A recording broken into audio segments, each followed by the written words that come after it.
It's a lot of words.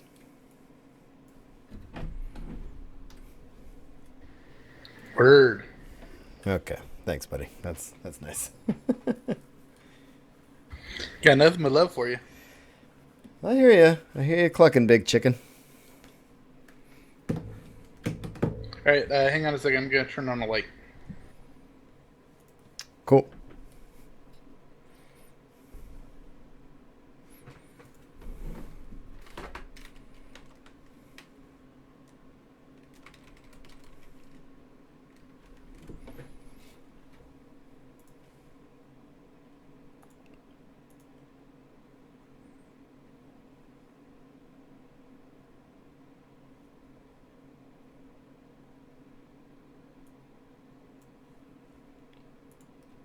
Any ideas what to put on the right hand side? I like what you put. Yeah, I gotta let me recapture it so it's not doesn't have the play thing there.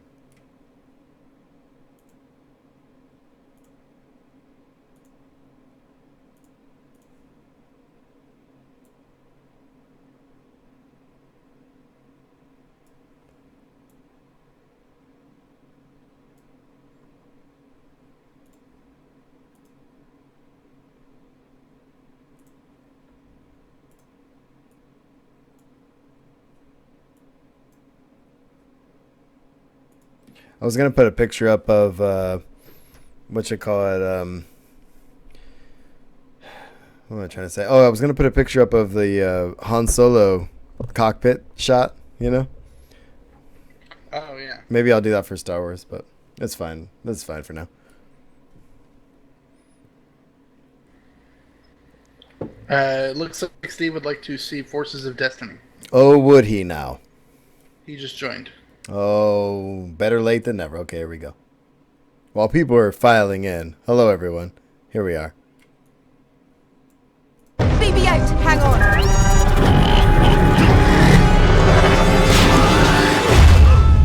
Turns out you're quite a popular droid.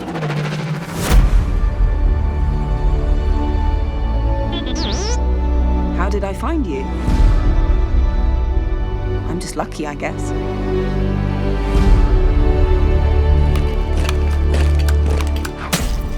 Who threw that? I suggest you pick on someone your own size. The data tape of Imperial base locations. Thank you, Senator. I mean, Princess. I mean, Leia.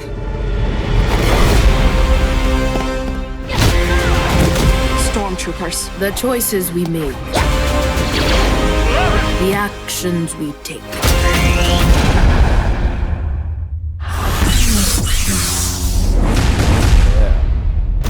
Shape us into forces of destiny.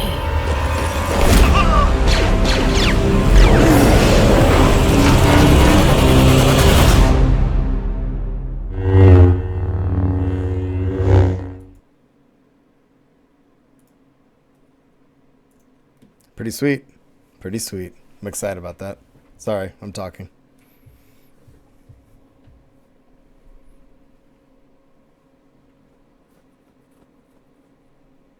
So what do you think, Steve? Sorry I spoke early. I think it only affects you, Will. Yep, only me. Haha.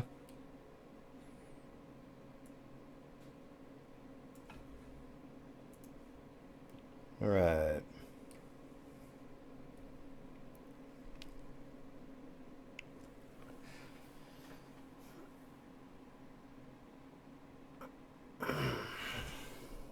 Yeah, I concur. I love that it has all like the badass women in Star Wars history.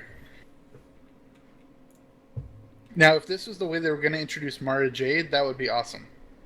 Yeah, you know they're not gonna do that in this though. They gotta wait till they get there. It's gotta happen live action before they do that. I know it. They would never. I don't know. It'd be cool, but they haven't even done it in the comics yet. So True that. all right, man. Ready to get this thing going? Yeah. Just remember, I don't hear bumpers. Oh, I know. I'll immediately start talking as soon as the bumper is over. You know me. It's like I talk for a living or something. Well, You talk crap for a living. Fuck off, bro. Okay, you ready? Yep.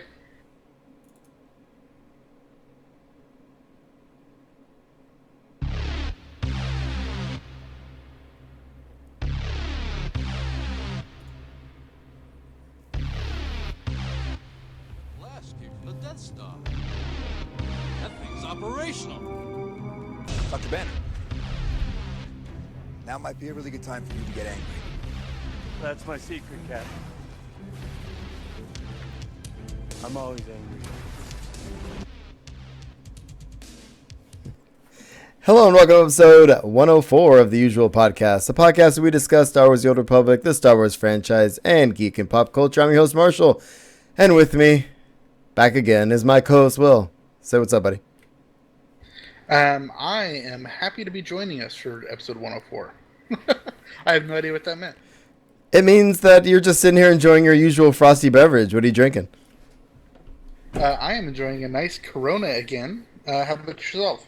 I'm drinking it's become my new usual, man. I'm standing in the store and I'm like, well, what am I going to get? And it's like, well, it's always $5 and it's always delicious. So I got Tricera hops from Ninkasi Brewing Company. It is their double IPA and it has a picture of a sort of a Tricera tops on it, which is always good. So I like it. You know, I've never actually looked at the label close enough. Please tell me like there are little hop buds in place of the horns. Negative. It looks like a metal Triceratops, actually. That's an opportunity missed.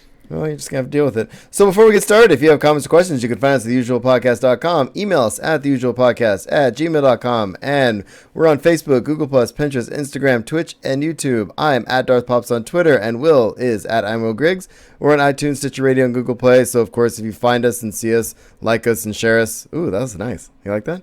On any social medias you see us on. Yeah, I thought that was good.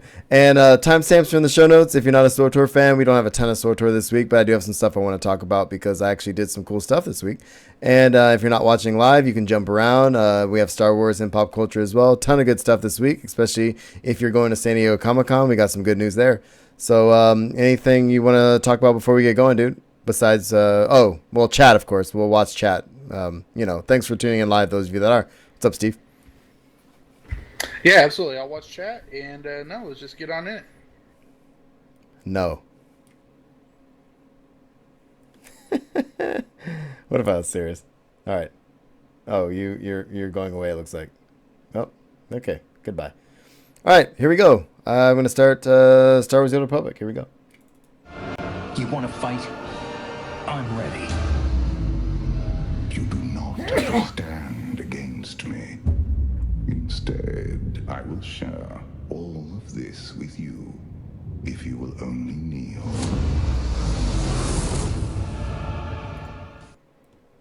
All right, dude. So, community shoutouts this week. The big major thing was Wookiee Alliance. Wookiee Mistake Guild. No, hold on. Unholy Alliance and Wookiee Mistake Guilds on the Harbinger server, our guild. Their Wookiee Alliance Extra Life kickoff event happened on Saturday, after a couple days after we recorded the last episode, and it was a blast, man. You missed it. You missed a good time. Yeah, I did. I played later that night. For some reason in my mind, I had it that it was going for 12 hours. I know that's in November, but I thought it was going then too, and so I was going to be playing later in the evening, which I did, but I had family stuff going on in the morning, so that's why I couldn't make it. No, I'm just giving you crap, dude. It's all good. And basically what we did, we had a number of events. I streamed for a little over 4 hours, I think. Raised a few bucks, which is cool. I'm hoping to raise a little bit more. I've been sending people links to the t-shirts and stuff like that, so hopefully that happens soon. Cool. You said you streamed for 4 hours? Yeah, it was around 4 hours or so, a little over. Wow, you might want to talk to your urologist about that. Oh yeah, well here's the deal. Nothing was burning, so it's fine. Basically, I want to give a big thanks to Mox and JT and Jesse and Elise for organizing all the stuff. We had some really cool events. The first event was something I had never done. Actually, the first two things we did, I had never done on my main. One was the macro binoculars mini pet that you can get in game by going around and scanning stuff on CZ198.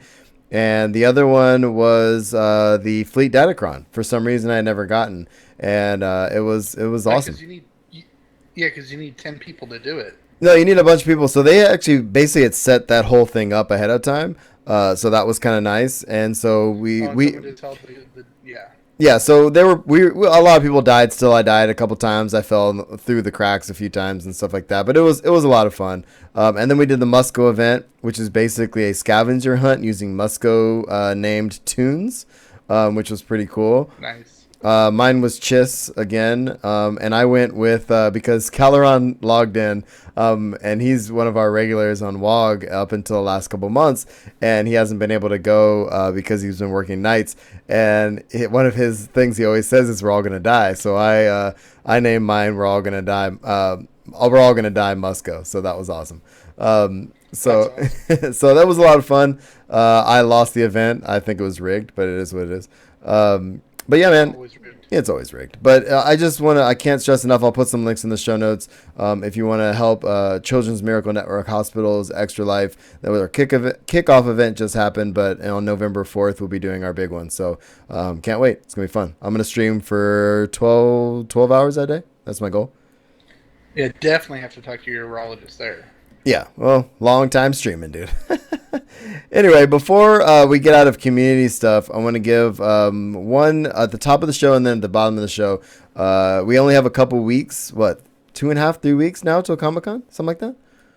Yeah, 3 weeks from yesterday. Yes, so 3 weeks, roughly. By the time you hear this, it'll be a little less, but we're doing our second annual Pucked Cantina. And basically, probably tomorrow, well, by the time you hear this, you've already seen it, but I would like people to RSVP and let me know how many you're bringing, so I can get an idea of numbers. I plan on bringing some prizes with me. I want to do a little raffle, so I'm going to use the hashtag Pucked, PUCT 2017. So definitely respond to that when you see it on Twitter, and I'll tag as many people as I can. I'm trying to come up with a logo before I do it. I want to tag everybody who says they might come so I can get some numbers, man. I'm trying to bring some cool Star Wars socks and some other stuff. I'm hoping to get some stuff from Musco as well. So if you're listening, Musco, yeah, I got your email. I'm waiting. So here we are. And don't forget, we have 2 days until it will. By the time you hear this, the deadline is over. But if you're watching live, it is the 29th today, and you have till the day after tomorrow to turn in your submission for the Pucked 2017 T-shirt. And so on the 1st is the deadline, and then hopefully by the 5th we'll have it available to order on a T-shirt site, and the winning design will get their shirt for free. Yeah, that'd be awesome. So I'm excited about that too, man. Yeah. Yeah, so just submit it. Just DM it to me at IamWillGriggs, or just tweet it and include the hashtag Pucked2017, or you can email it to the usual podcast at gmail.com. Cool, man. So what did you do in game this week, dude? I actually got to play quite a bit this week. I was finishing off a whole bunch of old missions. I finished off the basic gear quest on 2 of my tunes. Oh my god. So on my Sith Inquisitor and on my Sith Warrior. And but then I've also dropped almost 10 million credits on the Nightlife event. I've gotten diddly squat. I've dropped 10 million credits and I've only gotten 5 golden certificates. 10 million? Yes. Ha. So, you want to know how much it cost me to get the Gamorrean guard this year? Don't tell me. Okay. Tell me. No, it was about 1.5 mil, I think. Yeah, because the first time I went in, I just said, okay, I'm going to buy 100 of the smuggler's coins and then whatever king tokens I got out of that. Kingpin tokens, I went over and played them, but then I just went and said, okay, I'm going to buy 100 Kingpin tokens, which was 7.5 million. Oh, don't do it. Oh, you blew it. I just didn't have the time to put into it. I know. 1,000 smuggler coins or tokens. And I just transferred a whole bunch of money over to my main, and I did it, and just that whole thing I got, out of that 7.5 million batch, I only got, I think, 3 golden certificates. Whereas with the original 100 smugglers tokens, I got 2 golden certificates. Well, and see, that's the bonus to not buying the Kingpin ones is that you get a better chance if you have to get the feeling lucky buff, you know, so that's why you start with the other ones and then you move to the other one. But the feeling lucky has never worked for me. I know. I hear you, man. But going back to what we were talking about a second ago, Arjar in the chat, what's up, dude? Yes, we are hopefully going to have somebody streaming that via Periscope. That is the goal. Worst case scenario, I'm going to give someone my phone and they'll Periscope it. But the goal is to Periscope the event just like last year. I'm hoping to talk Master Lou into doing that again this year, who did it last year. So hopefully you'll be able to see us and hear us. At the very least, I could on my laptop and we can Twitch stream it. Yeah, totally. All right, man. So what did I do this week? I'm sorry you spent a lot of credits. Hopefully you get something soon. Anyway. Yeah, I still need the Rancor. I need the Gamorrean. I need the new speeder. I need the other new speeder. I need everything. You need all the things. So Extra Life kickoff, like I said, it was a ton of fun. That's basically what I did this week. I streamed for about 4 hours. It was a lot of fun. But otherwise, yeah, I just bought a few things using I had some certificates left from the Nightlife event from last year, so I bought the cool little deco, the light up the floor dance deco. So I got that. I have a couple of those. So yeah, so I want to spend some time decorating my stronghold. I bought those 3 things. I bought the floor, the mic stand, and the other thing to finish that achievement. Oh, good. But that's the only thing I've been able to buy. That's cool. All right, man. So shall we get to some news? Absolutely. So damn. 1 second. I gotta get the hang of this. Okay, so there was some change in the latest pack. Some people were giving some complaints about packs. So let me open this up. So it basically looks like people were. Oh wait, that's not the right one. Oh. What was actually kind of cool about the first couple of posts I have in here is somebody basically put out suggestions for two new packs. So they basically put packs out there that says personnel for people who are after decorations and ambience packs on a specific theme. So this is actually kind of cool. And like I said, they put some pictures in here for some examples. And then the next post I have in here is very similar. And people are basically putting suggestions out there, and the team has been writing back saying, "Hey, that's good. I'll go back to the art team," or something like that. Yeah, I mean, it's always good. I mean, if you ever have suggestions, send them in. Well, but the thing is, man, we've been in this community a long time, and a lot of times people have suggestions, but nothing ever happens, or the devs don't acknowledge that they got it. So Keith actually wrote back on the next one saying, "I'll ask Charles to review it and get back to you." And this one had to do with suggestions to just general things to add to the game, which is pretty cool. And I'll find the post while you talk. Yeah, well, I mean, these are obviously like quality of life suggestions, right? Or just things to change things up, and it wouldn't be that much different than what they have now. It's just like writing a little bit of code.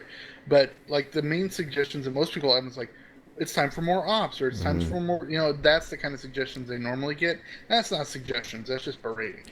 Yeah, what I like about this post is he says they're all very specific. So quests to add on Darvanis. To expand things there, a vendor with weapons, stuff like that. New decorations vendor to Ziost, new decorations and that kind of thing. I just thought it's kind of nice to see like suggestions that are not just like give me more of this. It's like very specific things, These are very specific, and you can do things. You can do each of them very small. You know what I mean? Yeah. Whereas it's not like saying, put a year's worth of development into a new op. It's like, here, throw a new vendor on a planet. I mean, that's pretty easy. Right. What was also funny though is add new playable species, Nautilin, and underneath it says the species the most requested for 2 years. I just thought that was funny. You had to get a little one in there, right? But yeah, that's a hard one to do. It is. Solo mode for Can Under Siege and Lost Island Flashpoints. Put a hard mode in Call of Cthulhu War Game, stuff like that. I mean, these are just a little bit. This is a long post, and I'm not going to read all of it. But I just thought it was kind of nice that the devs are acknowledging people that are actually putting out pretty decent ideas, which I thought was cool. You know, Color Code War Games is the only minor Flashpoint that I've never finished. Yeah, because it's a pain in the ass. Yes, and I've only been able to try solving it because nobody else wants to do it with me. Yeah, and I don't think you can actually solo that, can you? I didn't get out of the first bit. So. Yeah, I'm pretty sure that's not even a thing.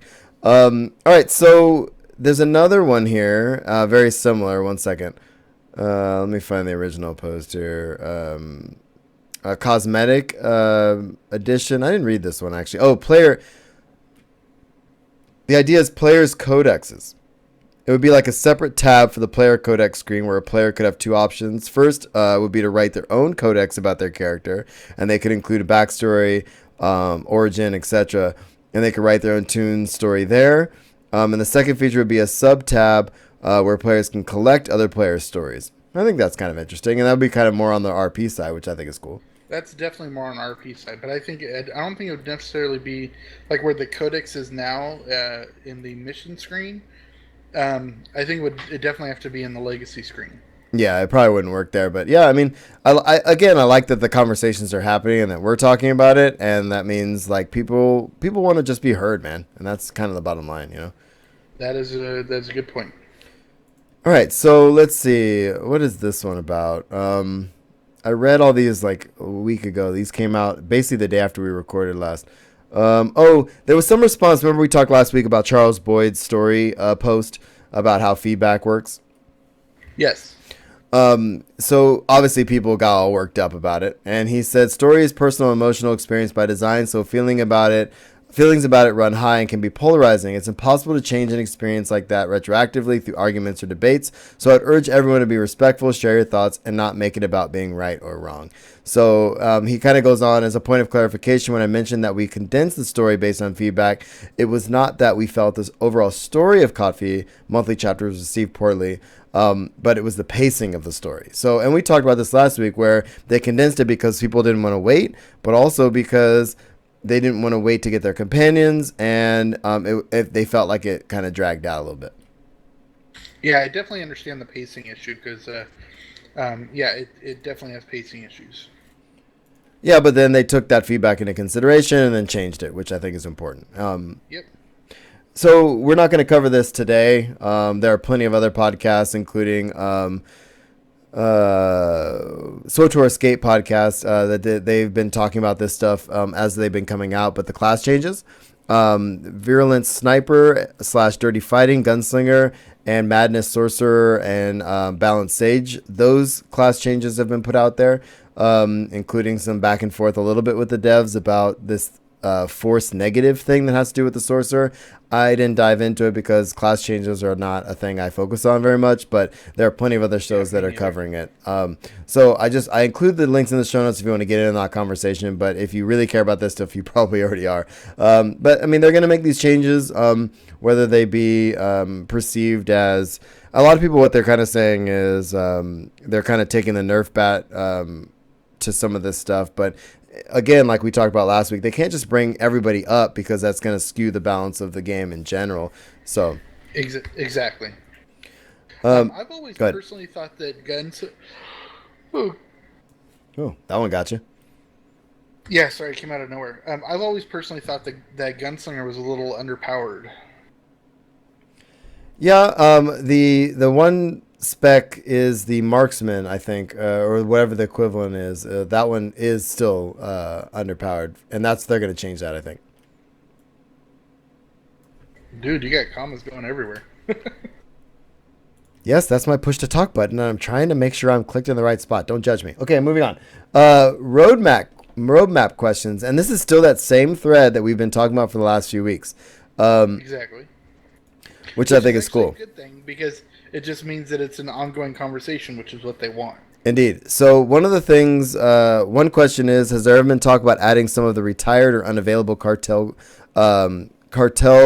mini pets to the cartel coin card concierge vendor on the fleet? And I don't know. And basically he said, good question. I'll have someone look into it. But certain exclusive pets will likely be made, unlikely to be made available. So this says cartel card. This is cartel card mini pets. I don't know what that is. Neither do I.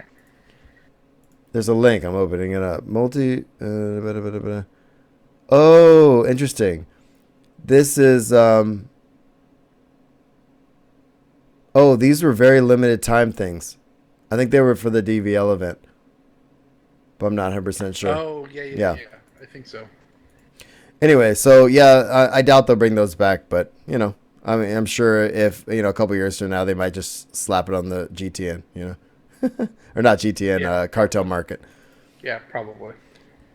There was another post about add-ons. People, and again, this has to do with the roadmap and add-ons. A lot of games have add-ons, third-party add-ons, I guess is the focus here. And somebody basically said, look, I don't, that invites a lot of bugs and people hacking and stuff. And they said, yeah, it does, which is why we're not doing it. Can you give me one for example?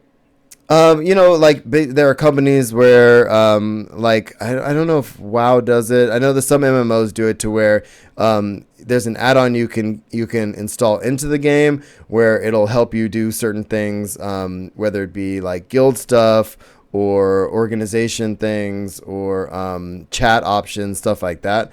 I got you. And those are like just things that you can just kind of install into the game from a third-party developer, where anybody can make it. But again, that it kind of invites people to hack the game, which in a game this complex, they've already said they're not going to do it a long time ago. So they're not going to change their mind.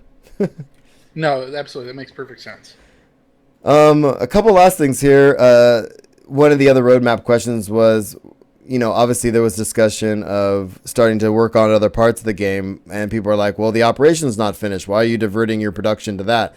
And really what it comes down to is that, it's an ongoing process. So they want to start working on other things too. And the op's not going to get done much faster regardless. An op takes a lot of work. So it does. And, it might be at a certain time in the thing where, you don't need as many like artists on it. It's now on to, other things. So, the team will change regardless. Exactly. There was a bug with something not being unlocked in collections in the new pack. It's C8 SC3 droid, I think, not being able to unlock in collections. I think they're working on that. And it's a new, actually, I looked at this thread, and it's a new companion droid that was not unlocking in collections, and Musco responded and said it is now fixed. Oh, cool. Yeah, and I have a couple of the companion droids. I kind of like them. So yeah, I like all of those. I like all the companions, honestly. I like having a lot of companions for some reason. It's dumb, but I have on my main 6 companions to level 50, which is funny. That's ridiculous. I don't think I have 1 to 50 yet. I just throw credits at it till it happens. Anyway, so also somebody was asking for an official Conquest schedule for the week, and they put it out, which is kind of cool. I'm not going to run through it, but it's out there. Yeah, it's been so long since I've actually tried to finish a Conquest. But people want to know when it's going to be like a crafting one, or it's going to be an ops heavy one and stuff like that. And so having the schedule is cool, and they have kind of come out and said they're going to commit to keeping up with it. So I think that's important. Well, that's good. Yeah, at least giving a general theme of the week. That's good.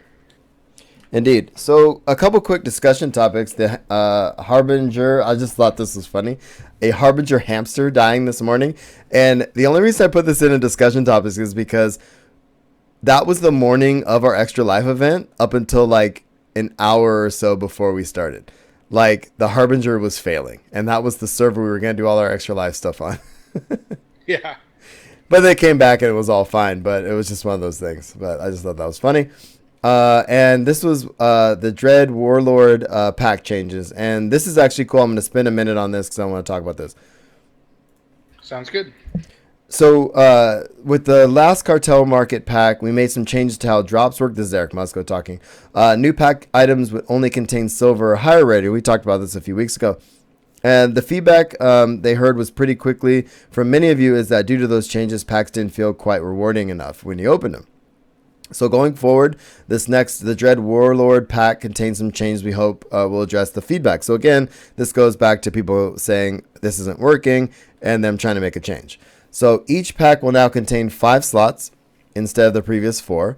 And here's what the slots are going to look like. The first one is a guaranteed new pack item, and this items are silver rarity or higher. Any the second slot, any cartel market item of any rarity up to platinum. Armor sets will drop as complete sets, and grand chance cubes can drop in this slot. Number 3, any cartel market item of bronze or silver rarity. Armor sets will drop as complete sets, and the same as before with the grand chance cubes. Number 4, you get a companion gift. Number 5, you get Java scraps. So basically, you could still get, I guess, 2 grand chance cubes, but you're getting a little more bang for your buck, which I think is kind of cool. Exactly. All right, let's see what else we got here.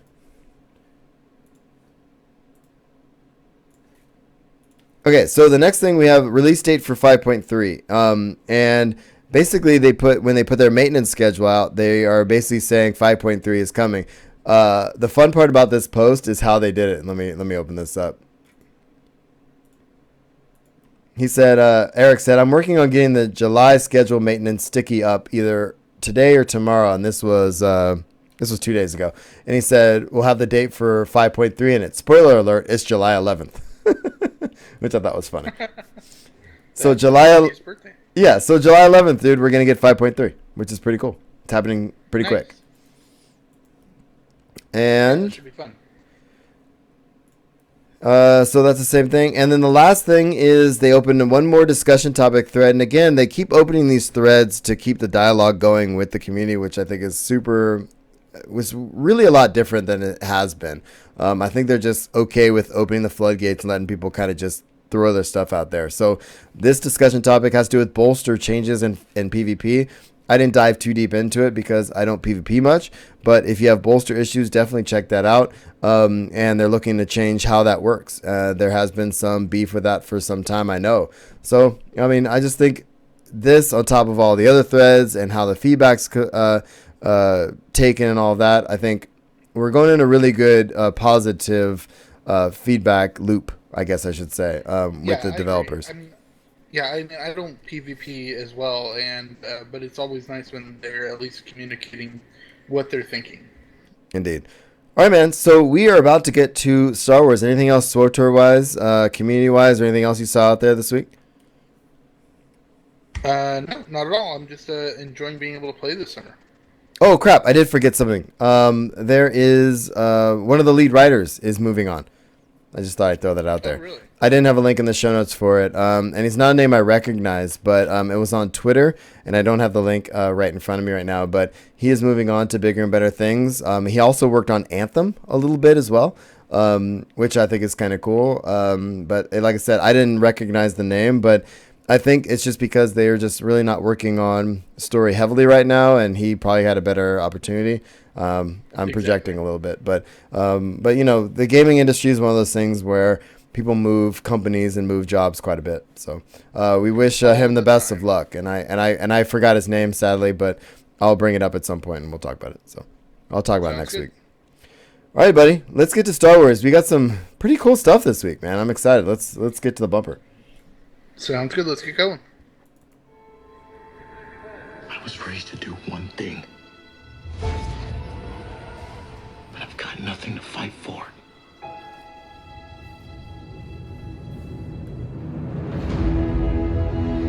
Nothing will stand in our way. I will finish what you started.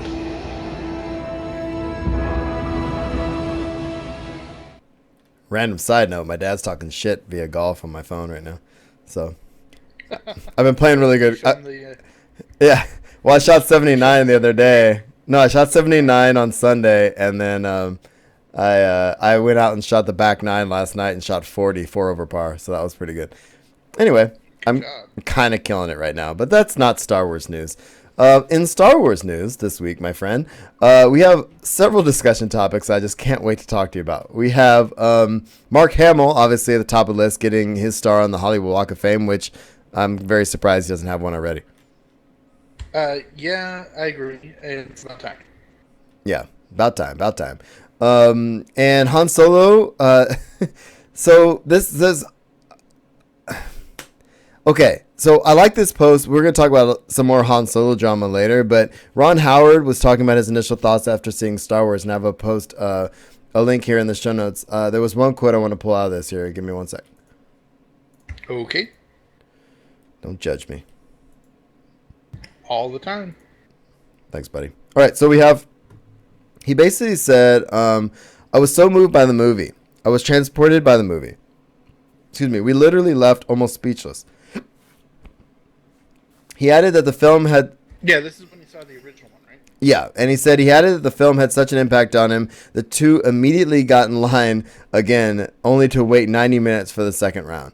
So, I mean, and this is somebody who obviously is, you know, friends and a colleague with George Lucas, and obviously wrapped up in Lucasfilm for a long time. And I think the passing of the guard here is it's going to be okay, right? Yeah, absolutely. I think Ron Howard's going to do a great job, and he's also very, very respectful to whatever he's working on. Exactly, he is. Well, we'll talk more about that later. I liked what he had to say about watching Star Wars. I mean, all of us Star Wars fans have probably felt that way about a Star Wars movie at some point, you know. Yeah, for me it was Phantom Menace. Right, and you're a big Phantom Menace fanboy, and you have written many a blog post and have stood. I mean, but think about it though. All joking aside, we waited in line for a long time for those first couple movies, did we not? Oh, we did. And I've rewatched them since with the kids, and it's not as bad as everybody makes it out to be, but it's just not as good, I guess, as everything else. But it is what it is. Hang on a second, I'll be right back. All right.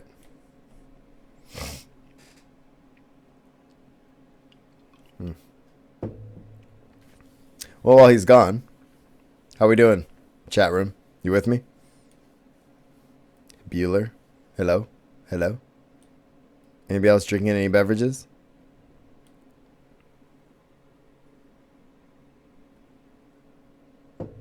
Sorry, my cat was having issues. I was just talking to the chat room, seeing what people were drinking. No big deal. Yeah, my cat was clawing my knee. Oh, well, that's its scratching post, right? Pretty much. Cool. All right, man. So let's talk about this. I actually watched this earlier, and I really like this. The Star Wars show. I keep highlighting it. It's a cool little, very short form YouTube deal from StarWars.com. Basically, with they interviewed Ashley Eckstein, talking about Forces of Destiny. Yeah. And they talked about Star Wars Rebels season 3 coming to Blu-ray. They had a little clip from one of the featurettes on there, which is pretty cool. Yeah, I'm actually more. I don't know. I'm more intrigued about season 3 Rebels on Blu-ray only because I watched that, but also there's gonna be some really cool little tidbits in there, I think.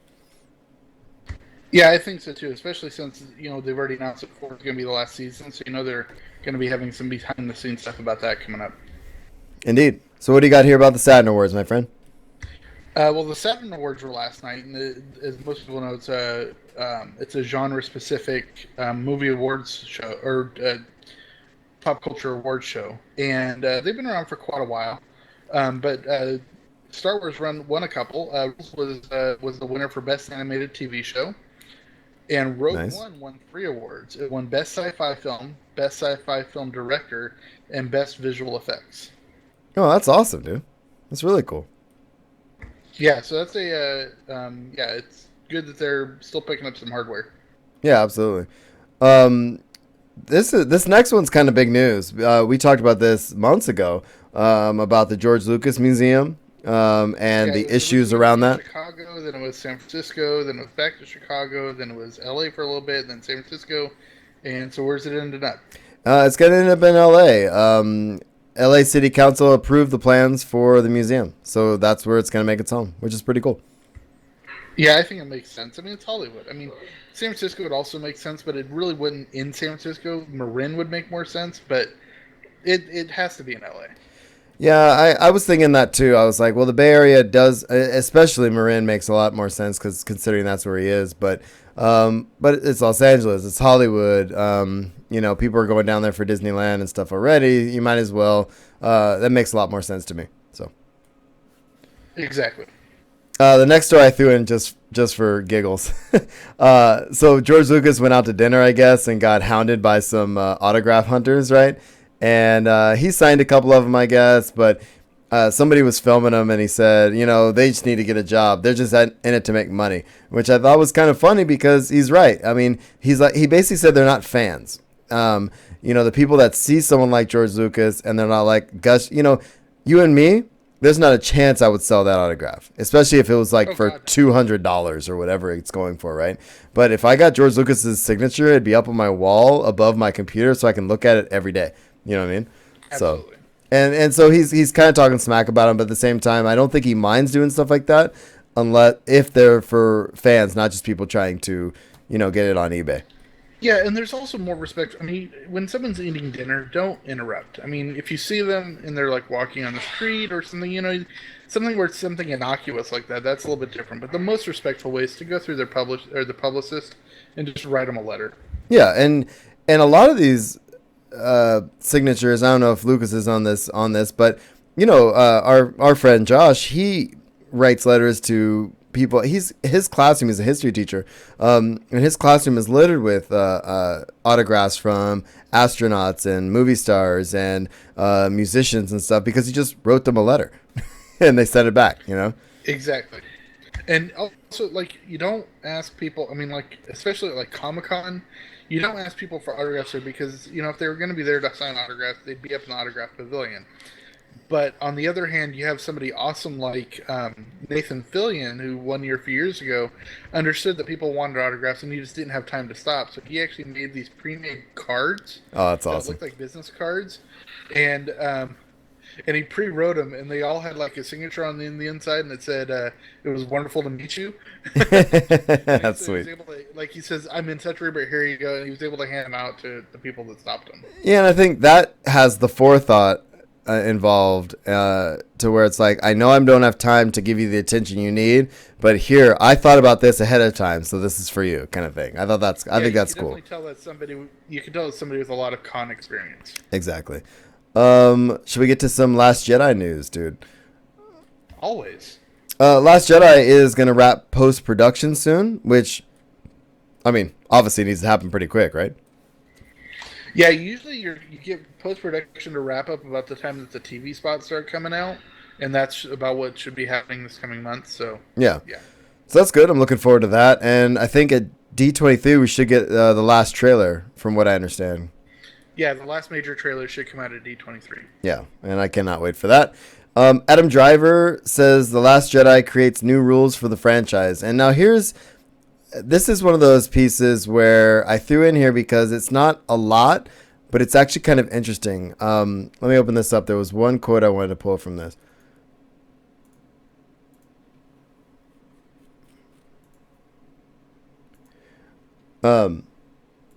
Yeah, so one of the things he says is Rian Johnson created new rules for the Star Wars universe and balanced the familiar and unfamiliar very adeptly while respecting that his audience can handle ambiguity, which you can see in his previous films. Characters and story are his priority, is something that Adam Driver said.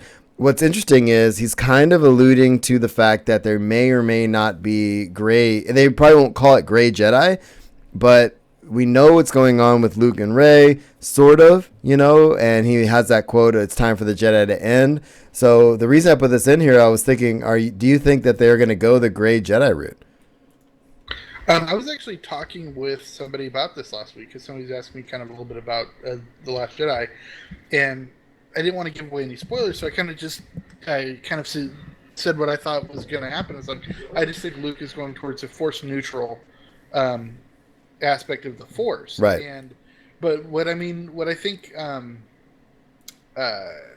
Driver is saying about the rules getting changed, new rules for the franchise, it's like I think we might see a light side or a Force neutral Jedi wielding a red lightsaber or something. Yeah, like normal rules that you have, like all Sith are the only ones that use red, and light side the only one that use blue, and stuff like that. It's like I think those are the type of rules that are changing. Yeah, all these things that we are, I guess, conditioned, I guess is probably the best word for it. We're conditioned to think that this is Star Wars. Like, I would like some of those. I wouldn't mind if those things start shifting a little bit. It opens up the stories a lot more, which I think would be pretty cool. Absolutely.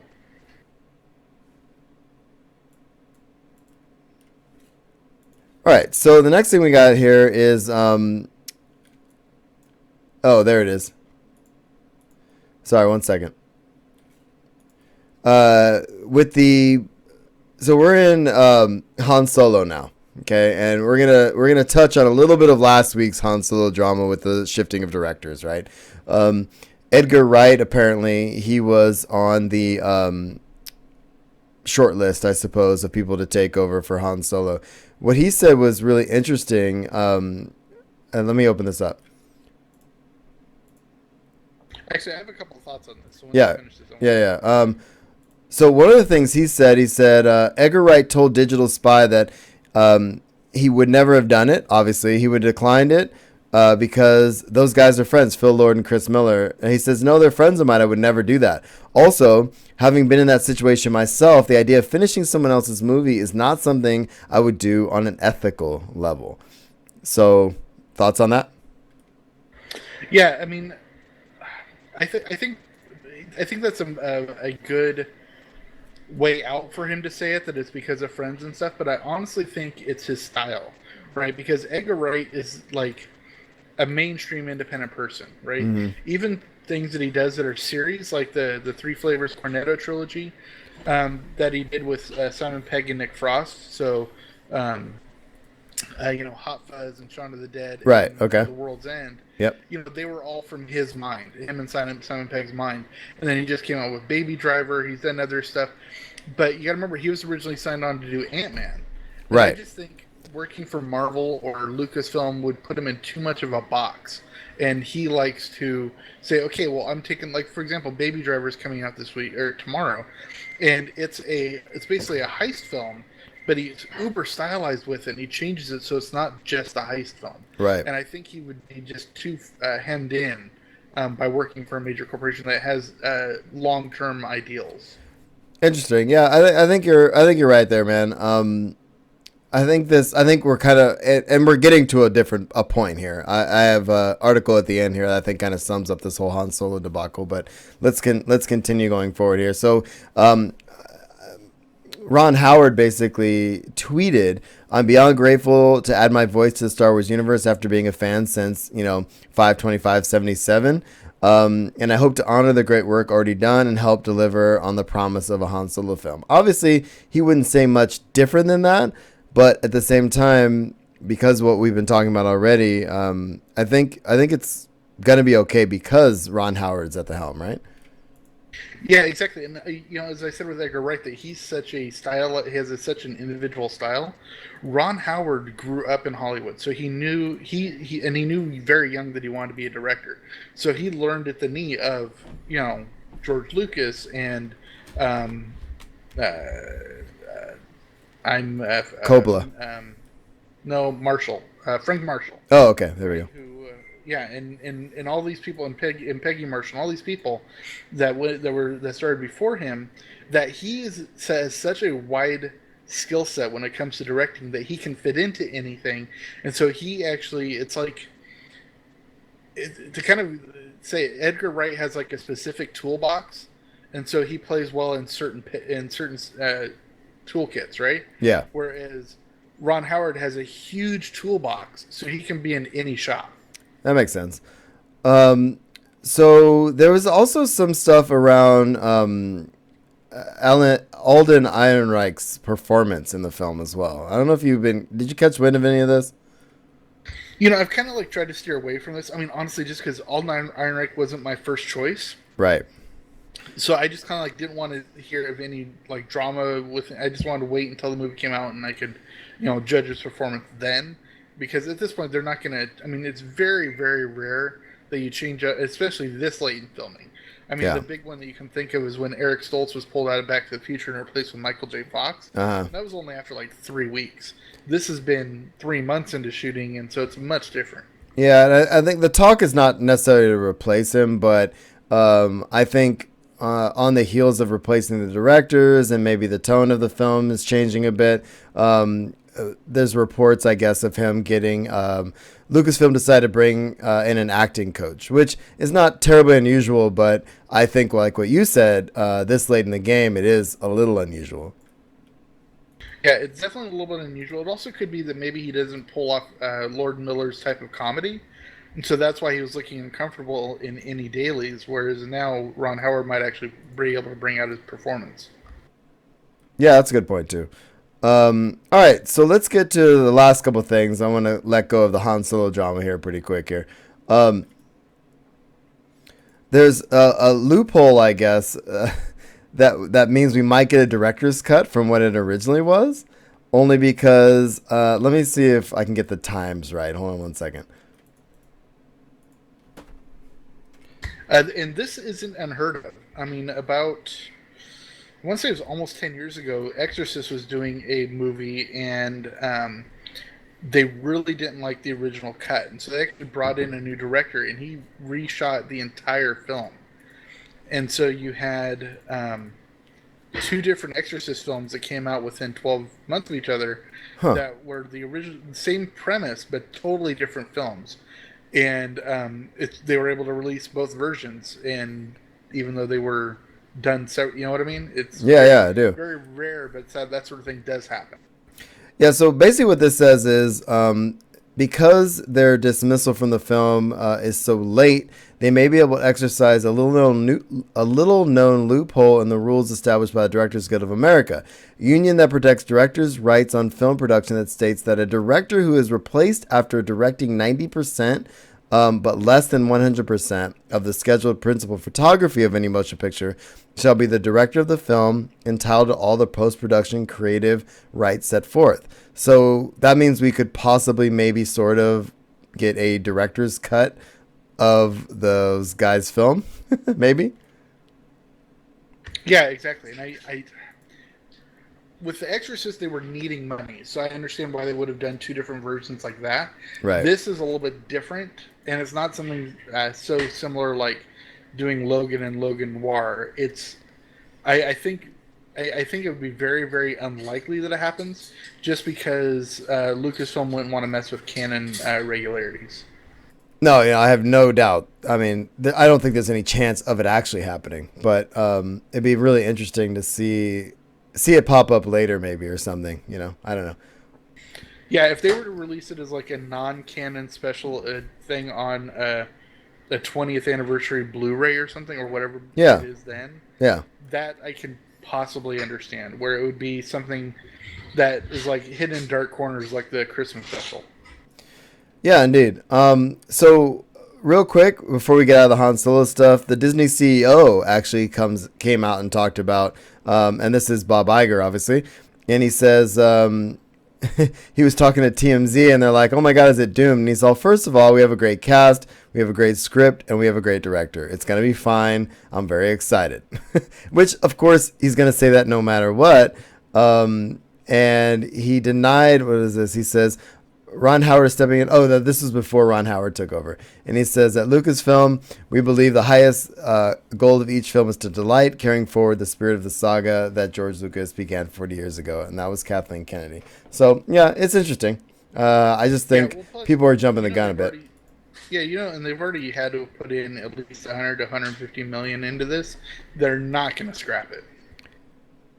Yeah, there's no chance they're going to scrap it, for sure.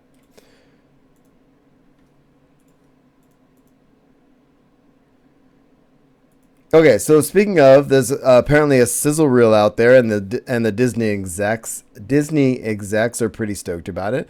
I was kind of hoping we would get a sizzle reel, maybe a little closer to San Diego or something, or around D23, but I don't think that's going to happen now with all this, huh? I wouldn't doubt if a sizzle reel were to come out, but if anything, it's probably going to be more like The Force Awakens original teaser trailer that came out right before Comic-Con a few years ago that there was no visuals to it. It was a logo, a couple of lines, and some words. Yeah, I can see that for sure. So let's just get past all of the drama part and just talk about casting. Apparently, Emilia Clarke, who is in the film, and I can't place her. I meant to look it up beforehand. Do you remember who she is? She's from Daenerys Targaryen. Which one? She's Khaleesi. That's what I thought. Okay, I knew she was from Game of Thrones. I just didn't remember the name. So apparently she's saying her role. I mean, everybody's gonna say this. She's all I can say is that she's awesome. Clark explained, like legit. That's all I can actually get away with saying. There's a stormtrooper with a gun, and he's going to come walking in any second, which I thought was kind of funny.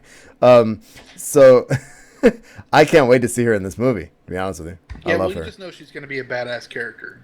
So I'm looking forward to that. Yeah, she's a badass across the board. So there we are. And the last cool thing is there's rumors that Jabba the Hutt is going to be in the Han Solo movie, which I would be weirded out if he wasn't, to be honest with you. Yeah, exactly. It totally makes sense because I mean he's so ingrained into Solo's backstory, and he's already been in Episode 1 for Right. a minute. So there's already a precedent for him being an earlier in the saga. Yeah, but when we pick up Han Solo's story, I mean that is who he's running from and who he's trying to pay. You know what I mean? So to get to from the Han Solo film to I almost said The Force Awakens, to A New Hope, and not know what's going on there and how that started, I think that'd be kind of weird. So that has to happen. Yeah, absolutely. I mean, honestly, if they were to do what I'm kind of hoping that they do with this is the same thing they did with Rogue One, is that it ties in directly to where it comes in. You know, because like at the end of Rogue One, it was right into where Oh, it was right there. Yeah. New Hope starts. Right. I would like Han Solo's movie to end up with him at the Mos Eisley Cantina. Oh yeah, that would be awesome. I would love that. I'm with you, dude. If that doesn't happen, now I'm gonna be bummed.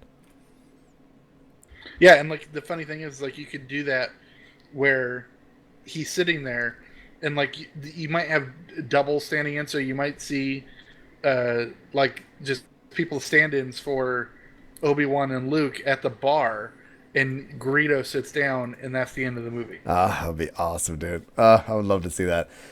All right, man. So let's get to some episode 9. Just one thing, and this has to do with Colin Trevorrow talking about how they're going to keep Carrie Fisher's soul alive in episode 9. And he says she had a major role in the film, and it's something we had to deal with emotionally at first. Now that we've had to deal with it in a very practical ways, and in form of storytelling, we know it is going to honor her and keep her soul alive. But it is an unfortunate reality that we're going to have to handle. And he also added, it's been tough emotionally and logistically. We'll figure that part out. But she was very important to the Star Wars family, and that was the hardest part. So you can tell there's some sadness there, but at the same time, he's trying to think logistically and say, okay, so what are we going to do about this, right? Yeah, absolutely. And we've been talking about this ever since she passed on, and how logistically it's going to be hardest for him to deal with in episode 9. Yeah. And you know, we're just gonna have to take their talent, and just say, hey, yeah, they're gonna do it, and we'll just figure out how it happens.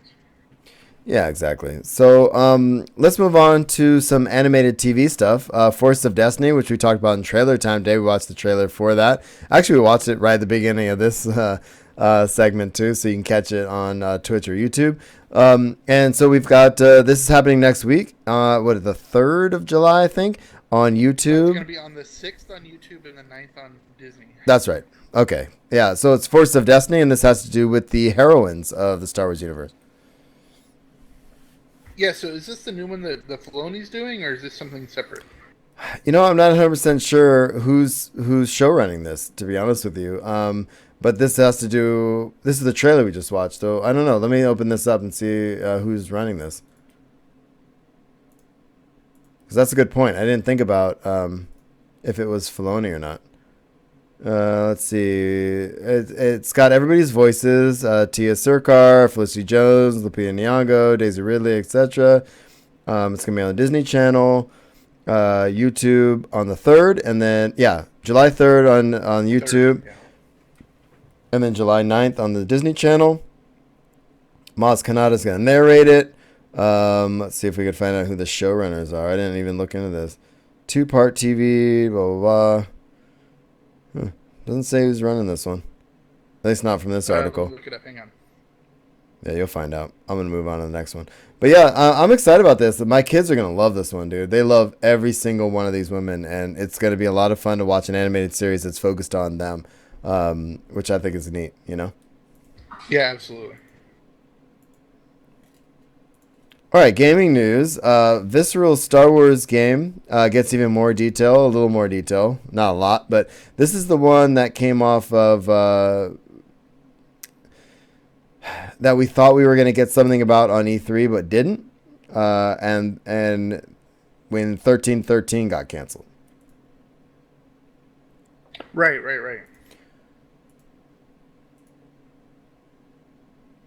Let's see here. So, the one thing I wanted to pick out of this is we get the main character, whose name is Dodger. Okay. And then we have another, she'll serve not only to help, okay, so this time around we learn a little more about this character named Robbie Mattox, who will be the at the center of the story according to the site. She'll serve not only as helpful to Dodger, but also possible lead character for a follow-up in the future. And the breakdown is Robbie Mattox is a woman in her early 30s that is Dodger's partner in crime. She's a gunslinger with an attitude and is one of the only people Dodger can trust, both personally and in a fight. We cannot understate her importance to the series being laid out right now as she's a star. She's our other main hero. Supposedly the plan is to have her take center stage in a sequel down the road, which I think is pretty cool. And again, like other Star Wars things, Robbie's parents were killed when she was young. She grew up an orphan on 1313 after being taken in by a wandering star crime family, which is interesting because the mention of 1313, that was the mature rated Star Wars adventure that was supposed to be released years ago, but got canceled when the Disney purchase happened. So anyway, that's all we know about that. I just looked up Forces of Destiny, and there's actually no crew credits except for Jennifer Monroe doing the writing, and she comes from DC Superhero Girls. Huh, interesting. Yeah, we'll have to look into that a little bit more, I guess. Yep, sounds good. All right, man. So, what do you think of Visceral's game? Are you excited about that one at all? That's more up your alley. Yeah, I mean, I was looking forward to 1313. I was upset that got canceled when Lucasfilm got sold, but any new good story content is good. Yeah, agreed. So we have a couple Battlefront 2 things, and we're almost out of Star Wars.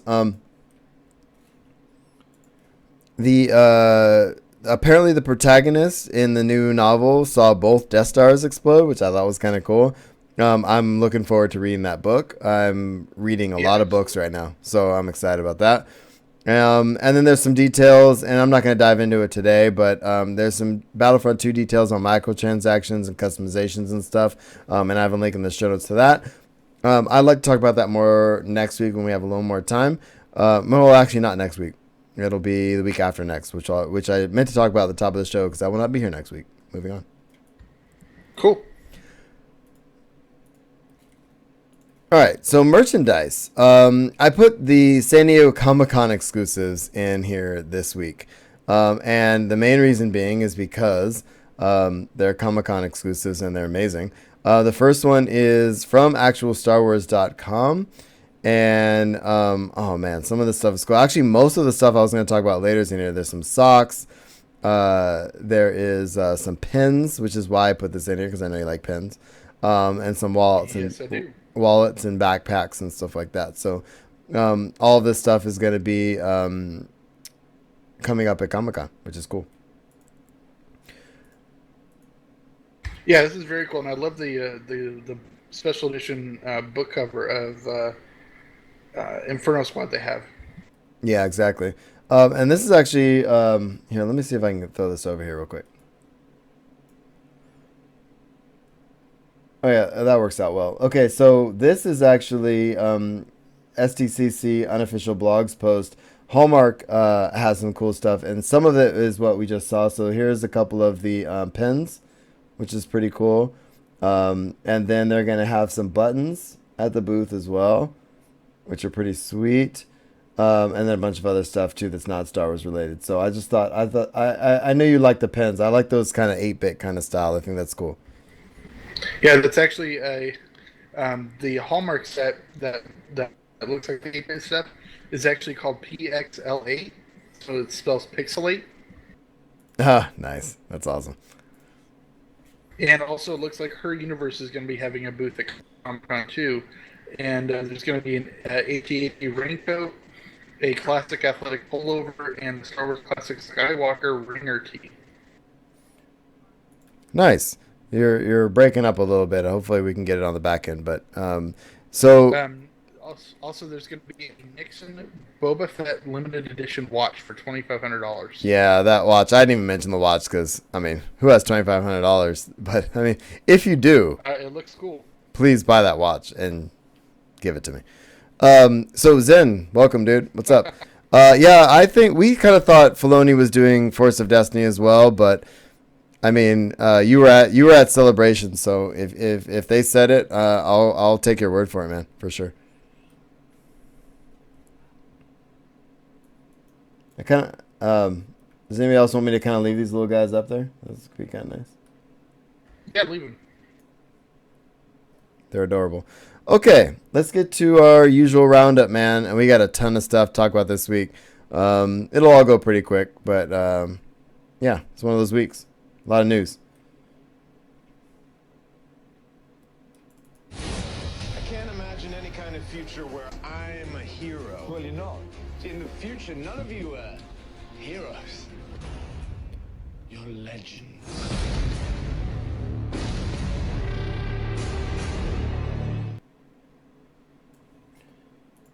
All right, so even though I have those things sitting over there right now, let's do. I'm gonna throw this up over there. This is just, I don't have anywhere else to put stuff like this. So Super Nintendo, there's a classic edition coming out, and this is for me. Oh, you did get your packages. Nice. I sent Zen some stuff.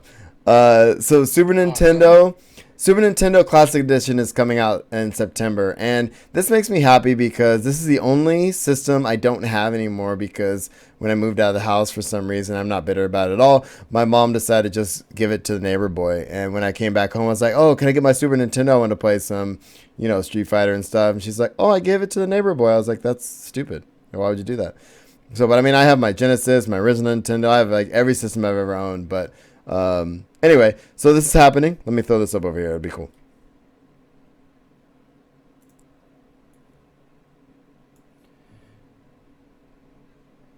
Right? But it's like mini edition. Do you see the little hand? See how small it is? Isn't that cute? Come on, tell me that's not awesome. I'm on a delay. Remember, I haven't seen it yet. Oh, you're on a delay. That's right. I forgot. I see Star Fox. Oh, there we go. Yeah, that's cool.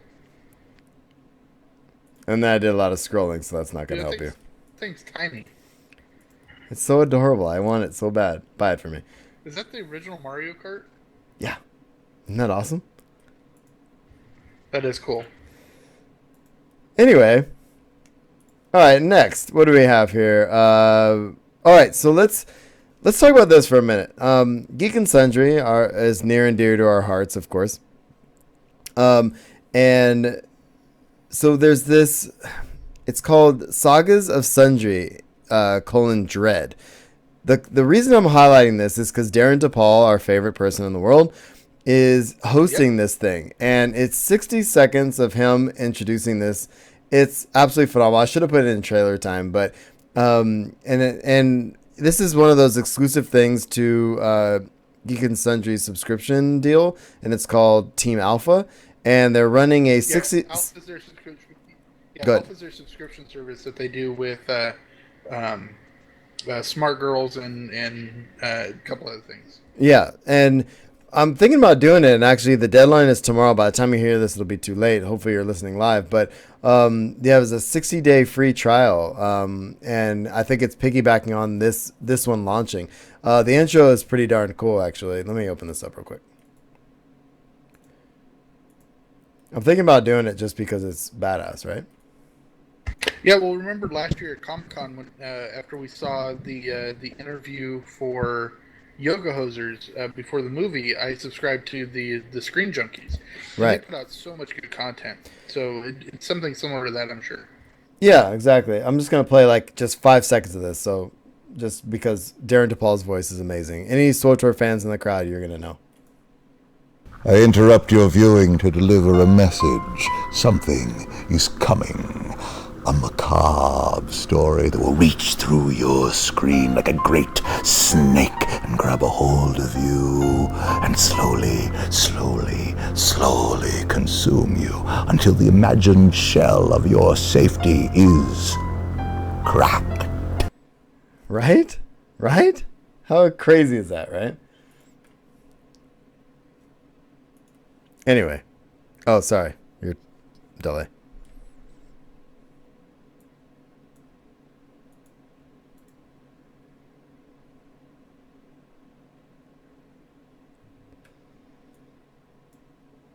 Okay, that's pretty darn cool, and he's totally channeling his inner Vincent Price. Yeah, no, that's I was thinking the same. I was thinking the same exact thing, dude. Exactly. No, I only played a few seconds of it just because I knew you were on a delay, and then I forgot because I got excited, and then I talked over it, so I apologize. Anyway, moving on. Real reviews, man. Let's talk about Riverdale a little bit. Did you ever finish it? No, I still have a few episodes to go. Cool. So there's some set photos of the cast dressed for a wedding or maybe a funeral. So when you finish it, you'll let me know what you think that is. How about that? I shall. But Molly Ringwald, who shows up partway through the season, she is going to return for season 2, which I'm excited about. I love seeing her on the screen again. It's pretty Awesome. And excuse me, did you watch Sense8? I have not. It's I keep seeing it on Netflix, but I haven't had a chance to watch it yet. Well, the wife watched it, and I think my mother-in-law, my sister-in-law, and they all watched it. And I think it got canceled, but they're also going to do a 2-hour like wrap-up story event next year at some point. So I'm actually going to check it out and watch it. I don't have anything to watch when no one else is around at the moment. So I'm going to check it out. I hear it's pretty good and it looks pretty cool. So I'm going to check it out. Yeah, that is cool. I just caught up with a show called Stitchers, which is pretty good. It's can't remember what channel it's on. I think it's on NBC, but it runs during the summer and you can catch it on Hulu day after each episode airs. And they're in the middle of season 3 now. And the first 2 seasons were only about 10 episodes, and it's a really good show, so I've been watching that. Yeah, sweet. Awesome. What else we got here, dude? Movies. Yeah, so evidently Mark Wahlberg is hoping that the latest Transformers film is going to help him get knighted, which I don't think is going to happen. What I think it... Go ahead. I believe you have to be a British citizen to get knighted. Okay, you can be knighted. I thought this was really interesting. That's why I put it in here. You can be knighted, but you can't call yourself sir unless you're a British citizen. That's the loophole. Oh, right. Okay, that's cool. Yeah, but, I mean, are they going to knight him for Transformers? Come on. No, not so much.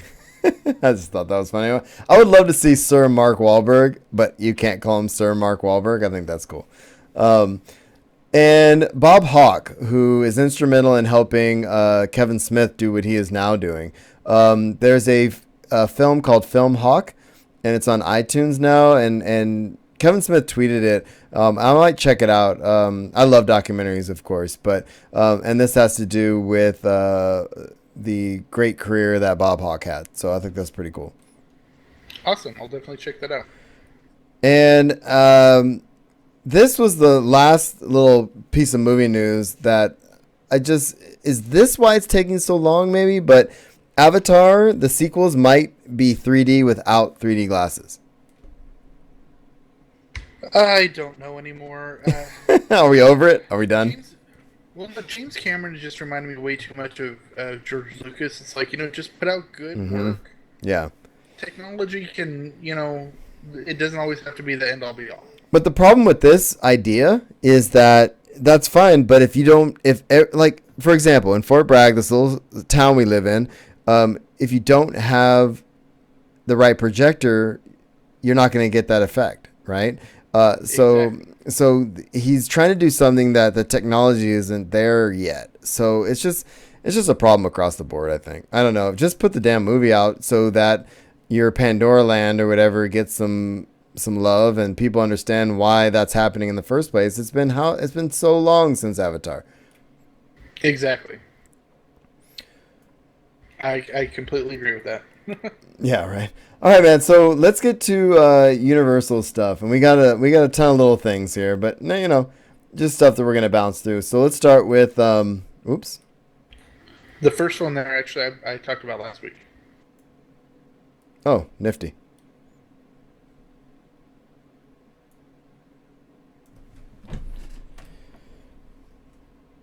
So we talked earlier about Mark Hamill getting a star on the Walk of Fame, and it looks like Linda Carter is also going to get a star on the Hollywood Walk of Fame, which makes complete sense. Yeah, absolutely. I mean, she's playing the President of the United States in Supergirl, but she was the Wonder Woman from the '77 TV show. So, absolutely.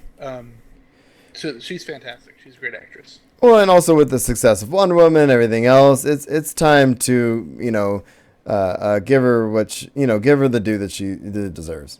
So. Absolutely. There's also a little rumor that Warner Brothers is looking to release 3 to 4 DCEU movies a year. So they're definitely trying to go with the Marvel model here, but you can't, don't put so much into this until you actually get more than one that has really good reviews. True. Once they get their second one in there and they've established that they're going forward, I think that makes a lot of sense, dude, for sure. But, I mean, can you blame them? No, not at all, because, they'll make more money. More films, more money. Exactly. Hold on, there's a picture I want to put up here. So do you want to talk about this next one real quick? Yeah, well, evidently DC is considering the directors Phil Lord and Chris Miller, who just got canned from doing Han Solo. They're considering them to take over The Flash. I don't think I love Lord and Miller. I do. I think they're fantastic. But the thing is they purposely are doing the Ezra Miller version of The Flash because they thought that Grant Gustin was a little bit too light. You know what I mean? So if Lord and Miller were fired from doing Han Solo because they were going too funny with it, how is it going to work out with The Flash? Yeah, I didn't think about it that way, but yeah, I agree, man. I just don't know if that's going to work, honestly. I feel like those guys just need to go find something else to do. Yeah, well, they could do one of many things. They could do 23 Jump Street. They can go back to that saga, or they can get back involved with the Lego movies, because remember they did the original Lego movie. Yeah, agreed. And might as well. That's a moneymaker right there. Might as well just keep going with that. I don't know. I just think there's a lot of drama around them right now, and I think they need to go back to something that's not new. Go back to something they know how to do, keep doing their thing, and then come back and maybe branch out after that. That's probably their best bet. Exactly. All right, so Batman. Matt Reeves confirms Ben Affleck is still his Batman, which is kind of a non-story, but at the same time, there was some drama we talked about a few months ago about whether or not Affleck was going to step away from Batman, But I don't think at this point with the DCEU the way it is right now, I think that if he were to leave, that would be a huge piece of drama, Yeah, absolutely. I completely agree. And the thing is, as it is right now, he's already finished principal photography on Justice League. And so he's going to have bit parts in whatever other DCU movies there are. But he's not going to be filming for Batman until at least 2018. So there's time for him to figure out whatever is going to happen. True. Good point. Wonder Woman 2. Yeah, as we've been talking since the first Wonder Woman came out, Patty Jenkins has been in talks to sign on to do the second Wonder Woman, and although as far as I know, no details of her signing have come to light, she's actually come out and said she is confirmed for doing the sequel, which means that the contract, if it's not signed, is already good enough to be signed, and she's on board. Awesome, and that's good news, man. I think I think changing directors, not that it would be the worst thing in the world, but might as well keep the same director at least for the next one and go from there. Is my opinion. So. Yeah, absolutely. All right, man. Deadpool 2. I put a picture on the right-hand side of our live stream here of set photos showing Wade Wilson crashing a kid's birthday party, which I just think is just hilarious. And Ryan Reynolds also made a new casting announcement on Instagram. Let me open this up. I forgot who the name now. It is... hold on one second. Julia... Wait. Oh. Deadpool star Ryan Reynolds have confirmed the addition of a new actor to the cast, and you'll probably start humming Ricky Barker for the... Okay. So it says, Hunt for Wilder People's Julian Dennison. Julian Dennison has joined the cast of Deadpool 2, sharing an image of Dennison, which Ryan Reynolds confirmed by sharing an image of Deadpool giving Dennison a piggyback ride, which I think is awesome. I'm not familiar with the actor, actually. Neither am I. No, it is what it is. Yeah, so here we are. Casting. Moving on. Sorry, my cat jumped on my lap. Yeah, all right. So now we're on to the Venomverse with Sony, and evidently Tom Holland has said what he thinks about Spider-Man's role in the Sony's Venomverse. What do you have to say? Okay, so there's like this weird drama back and forth right now about the Venomverse, and it basically has to do with Venom. The Venomverse is going one direction, and Tom Holland's Spider-Man is staying in the Marvel side. And there's talk of there's not going to be any crossover. So Tom Holland talks Spider-Man's role in Sony's Venomverse. He's not going to be there, is essentially what it is, or that he knows of yet. But Kevin Feige and Amy Pascal's final ruling on Venom is it's not in the Marvel Cinematic Universe, but it is part of the Marvel Comic Universe. Does that make sense? Yeah, I mean, if you remember, we talked about it last week when there was that interview with Amy Pascal and Kevin Feige, and Pascal said, yeah, well, Spider-Man might show up in the Venomverse movies, and there was that new meme-ish picture that Feige put out that looked like, this is news to me. Right. And so, this is just Tom Holland coming out and saying, I don't know anything either. Exactly. So speaking of Marvel announcing things, Phase 4 is supposedly going to be announced after the fourth Avengers movie. Right. And then Kevin Feige came out a couple days later and saying the next movie after Avengers 4 is going to be, not shocking, is the sequel to Homecoming. So that's what's happening after Avengers 4. Yeah, I mean, well, it makes sense that he can release what the first film is going to be, but he's not. They're not going to reveal what the whole Phase 4, because each phase is like 8 movies. So. Exactly. So I mean, we can project. It's probably going to be Black Panther, Spider-Man, maybe another Thor. You think we're going to get another Captain America? Definitely going to get another Ant-Man. Yeah, well, since Chris Evans has signed on a longer contract, it's definitely possible to get another Captain America. Yeah. But if they are, it's going to be, because as it is right now with Infinity War, we're going to get a transfer of Captain America. And I think we're going to get Chris Evans playing Steve Rogers without the Captain America outfit. And it's going to go to either Bucky or Sam Wilson. And so it's really interesting what they can do with that sort of thing. I'll be right back. 1 second. Okay.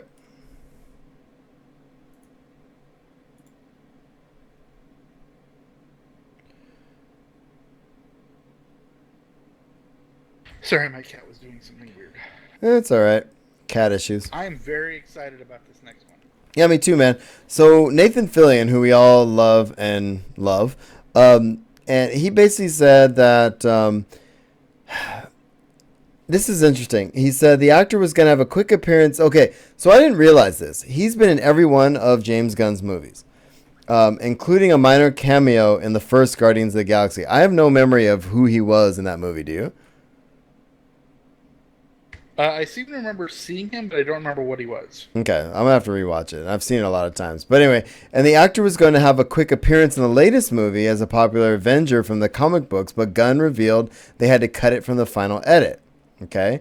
And so although Fillion did not debut as Simon Williams, a.k.a. Wonder Man, during the runtime of Guardians of the Galaxy Volume 2, he's saying he could appear as the character in future Marvel Cinematic Universe.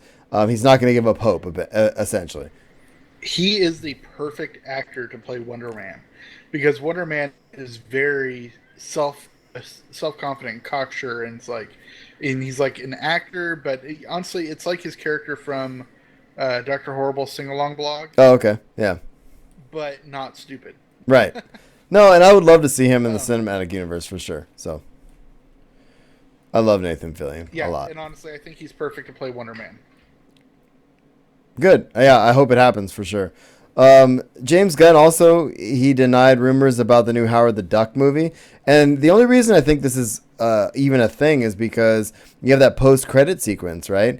I can't remember what movie it is now, but with Howard the Duck. It was on the first Guardians. Was it Guardians? Okay. And, oh yeah, because after the Collector's deal broke up. But yeah, it's not happening. At least as of right now. No, honestly, I think the best thing to do with Howard the Duck is to do a short, kind of like they did a funny thing happened on the way to Thor's hammer, and that was Coulson's story on his way to go find Thor's hammer out in the desert, in between Iron Man 2 and Thor, and then you had was it Artifact 47, which was about a couple people from the SHIELD team. From the R&D team that found an alien gun after the Avengers and stuff like that. So if they did like a little 15-minute short film like that, that would be awesome. No, I can see that. They also had a short film like that about centered around Agent Carter. Yeah, that'd be cool, man. I don't know. I like the Howard the Duck idea. I'm curious to see what that would look like today, I guess. Yeah, that's why I think it'd be better to do it as a short. Yeah, good point. All right, so the next story we've got has to do with why Robert Downey Jr. keeps doing what he's doing with the Marvel Cinematic Universe, which I'm gonna read a couple of quotes, and then I want you to tell me what he's really saying. Are you ready? This will be for fun. Yep. So it says, "What happens to me is that things are presented to me and are really well thought out by folks that have been doing this correctly for a really long time, and I go like, check," Downey Jr. said. And then he said, one of the best parts of the job when I first got it was just going back and watching. Oh no, that was someone else. So going back to the quote I just said, what's he saying there? That he's got a good thing going here, and as long as the script work and everything is good, he'll stay on board. Come on, what's he really saying? Oh, well, that fact that he's getting millions of dollars. Oh my God. I honestly think that's... Yeah, I know. It's not the major part of it. I just was joking around. But honestly, he's getting paid more than almost anybody else on those sets, though, right? Well, he made like $50 million off the Avengers alone, so... Yeah, that's a lot of money. Anyway, let's move on. I'm glad I'm glad he comes back on a serious note. I love his character, and I love the fact that he's in Spider-Man, and it looks like that relationship is going to be a lot of fun, so I'm looking forward to that film. Yeah, absolutely. Ooh, segue, Spider-Man Homecoming.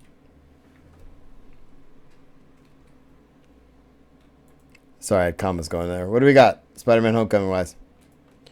Well, it looks like cosplayers took over an airplane. Okay, this is super weird. This is super weird. Let me open this up. I'll put it in the show notes over there. Let's slap it over here.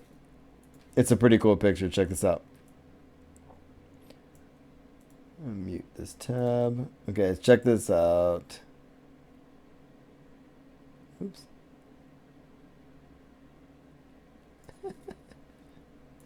So, The cool part about this is I guess they had this kind of invite only. You had to apply to get on the plane and all this other stuff. But everybody on the plane was in Spider-Man cosplay, and they even had a Tony Stark with them, which is pretty darn cool, right? Yeah, that's pretty darn awesome. I love that picture.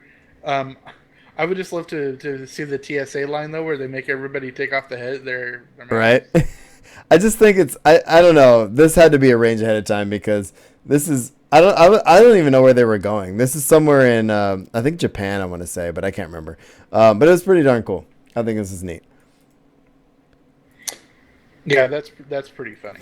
So some other Spider-Man Homecoming news. John Watts is likely to return to direct the next one, which is pretty good.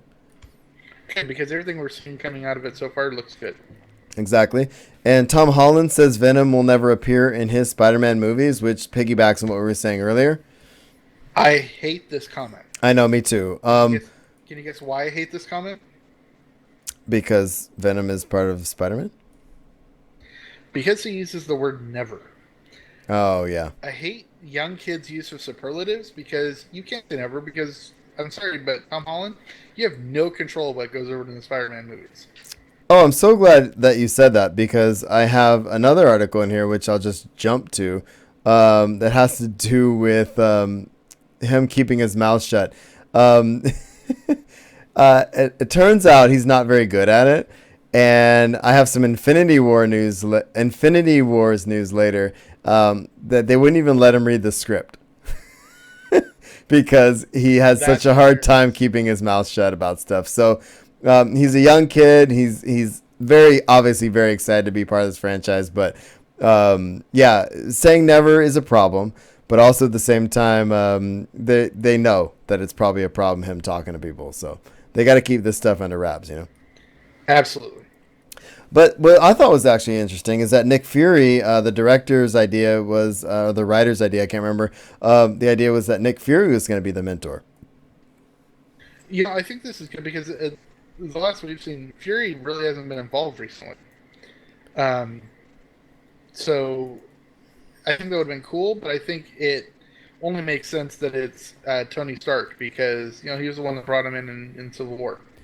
Yeah, it would be kind of weird if that role, I mean, unless Nick Fury was in Civil War, which, you know what I mean, and then recruited Spider-Man, that would have made a lot more sense. Exactly. Yeah. And I'm going to throw this up on the side, too, since the live audience will probably appreciate this a little bit. So, apparently, this was probably the coolest thing I've saw this week. Holland gets out of his, obviously, Spider-Man-inspired vehicle here. Let me see if I can get a good thing here. And this was on Instagram. This is a pretty badass entrance. This is for the red carpet for the premiere. You ready?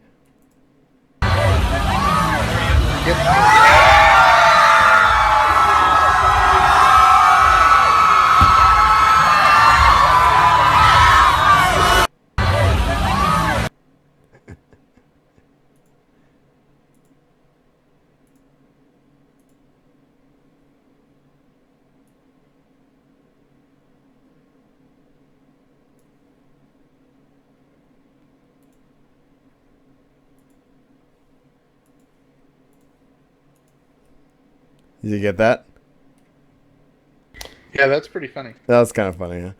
Anyway, and then there's also a link in here for the full Spider-Man Homecoming New York press conference, which I did not watch it because I didn't have time.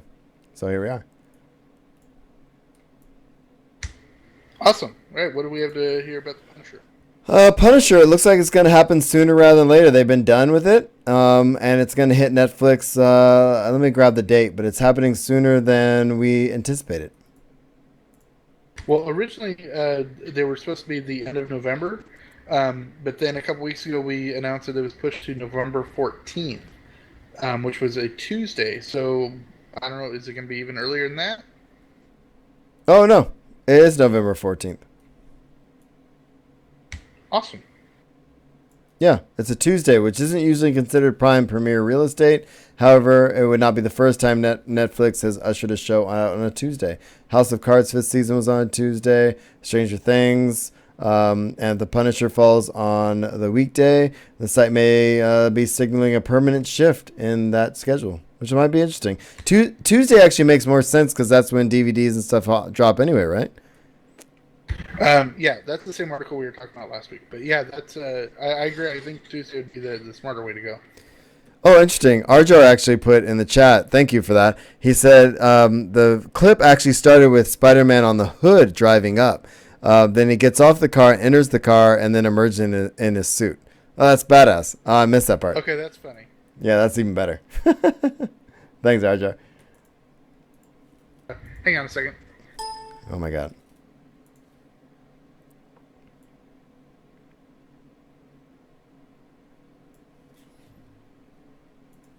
All right, we're almost done here, kids. A few more things, and then some Comic-Con stuff, and then we're out.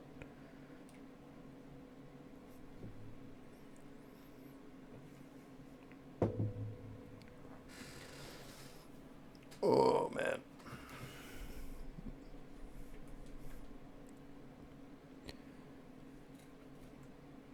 I feel like singing that Prince and the Frog song. Almost there. Almost there. And now I was singing.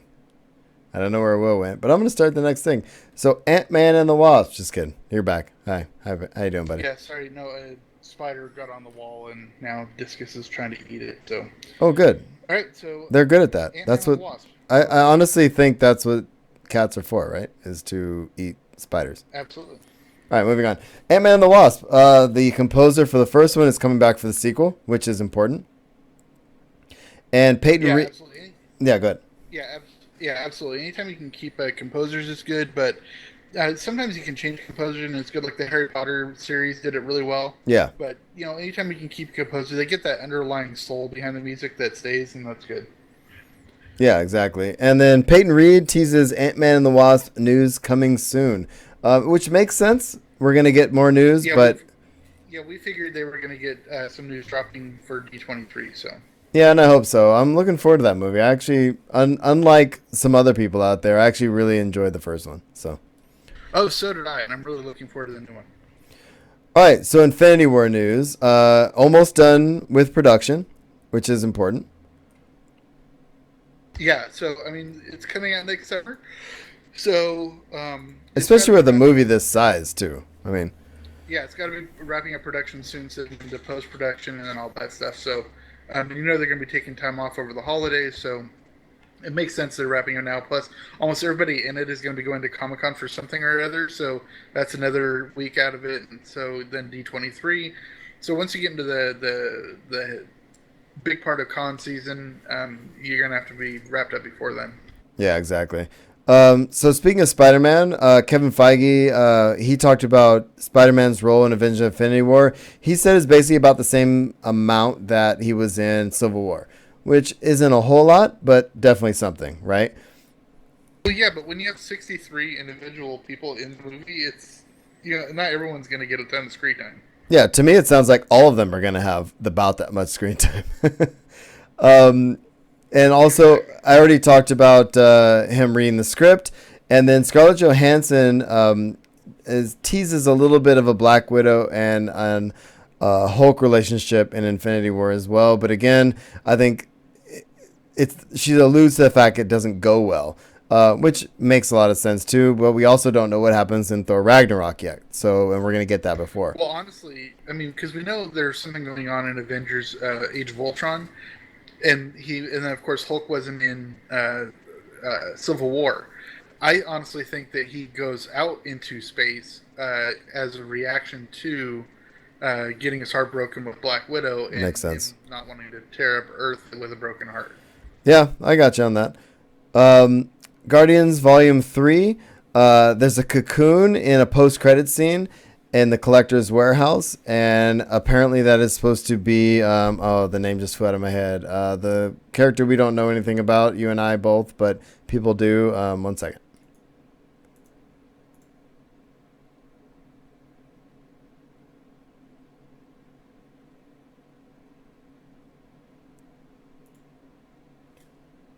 Adam Warlock. Sorry, I don't know why I couldn't remember that. Oh yeah, he's part of the people who were the bad guys in Guardians 2. Right. The Sovereign. Yes.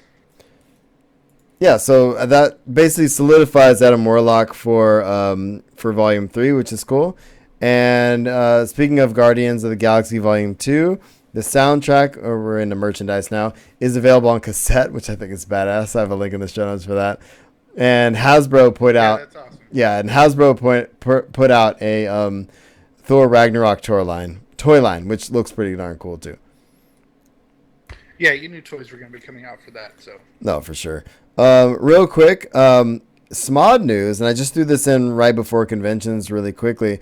Garmin was talking, and I don't know if you listened to the latest Hollywood Babylon, but Garmin's like, I'm going to get you a star on the Hollywood Walk of Fame. Yeah, I heard that, and it was a good episode, and I think he deserves it, too. Sorry, yeah, I think he deserves it, too. No, I think he deserves it.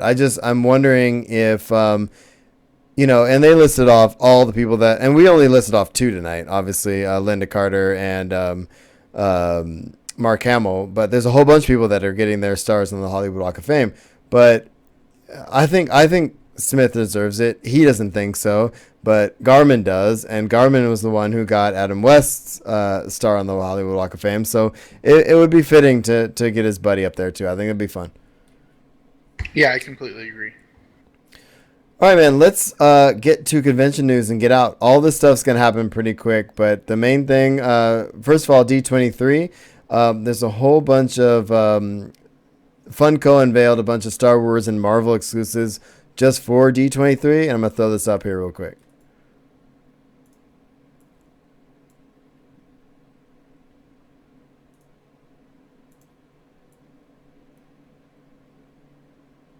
Well, you let me know what you think. Hold on, I went too far.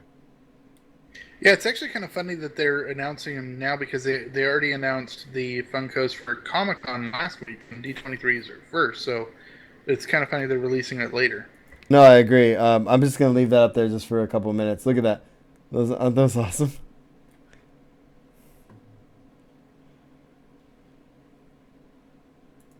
I just really like the the Tauntaun Luke thing. That looks cool. Yeah, the Luke Tauntaun one looks cool. The other ones, are they Funkos? Are they Pops or are they Dorbs? Because they look like Dorbs. Yeah, these look like Dorbs actually.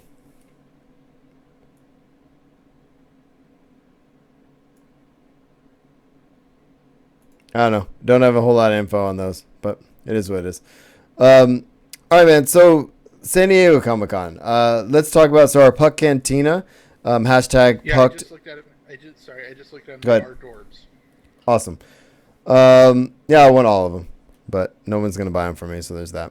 But anyway, San Diego Comic-Con. Our Puck Cantina is happening Saturday around 5 o'clock. We're gonna do a podcast. We're gonna have some beers. It's gonna be great. So if you plan on coming, tweet at. Let us know who you're bringing and and all that kind of stuff. I'm trying to get some prizes together, but hashtag Pucked PUCT 2017 and let us know you're coming. It's gonna be great. We're gonna talk Star Wars. We're gonna talk about SWTOR. We're gonna talk about anything you saw at the con. It's gonna be. I think it's kind of nice that it's on a Saturday, so people have some time at the convention and kind of come back with stories. It's gonna be fun. Yeah, it's gonna be a good time. Last year's was a lot of fun. It was really hot. Hopefully the weather will be a little bit cooler this year. But it was a good time. Yeah. And hopefully Darren DePaul will show up as well again and hang out with us. And it's going to be fun. No matter what, it's going to be fun. We have people coming from all over the world this year. So it's going to be great. Absolutely. All right. So Marvel news. News for the convention overall. Marvel Studios. Basically, dude, the Gaslight banners are, one side is Thor Ragnarok and the other side is Black Panther, which is badass. Oh, that makes sense. I was gonna throw the picture up here real quick. I saw this next article. What's the look at that? The trolleys wrapped as? Oh, look at that! How badass is that? Not seeing it yet. Sorry, I got excited. Oh, that's cool. Yeah, those are awesome. Yeah, the trolleys this year are going to be for excuse me. They are ABC's The Crossing. That's one. And also New Mutants. The Gifted, excuse me. Not New Mutants. The Gifted. Yeah, that makes sense. Yeah. And so it looks like those are the two, and then of course you're gonna see some Conan ones as well, which is pretty sweet. Of course, yeah. All right, what else we got here? IGN is going to do. And I have this later actually, but this is fine. IGN is doing. Oh no, this is something else. IGN is partnering with Twitter to live stream San Diego Comic-Con coverage. So kind of like last year, somebody is going to be streaming something. So you'll be able to see some panels after the fact and stuff like that, which is cool for people who can't make it. And also it really obviously entices people to try to go next year. Yeah, absolutely. And Twitter's starting to do a lot more of the live streaming of major events. And so, yeah, I think that's good. Yeah, and there's more of that later with IMDb, for sure. Okay, so what else do we have here? We have Joss Whedon is not going to make Comic-Con this year, and basically because he's working on Infinity War. So, you mean Justice League? What did I say? Infinity War. That's what I meant. So yeah, that's why he's not going to be there. Boom. Yeah, and that makes perfect sense. I'd be surprised if he actually was going to be there.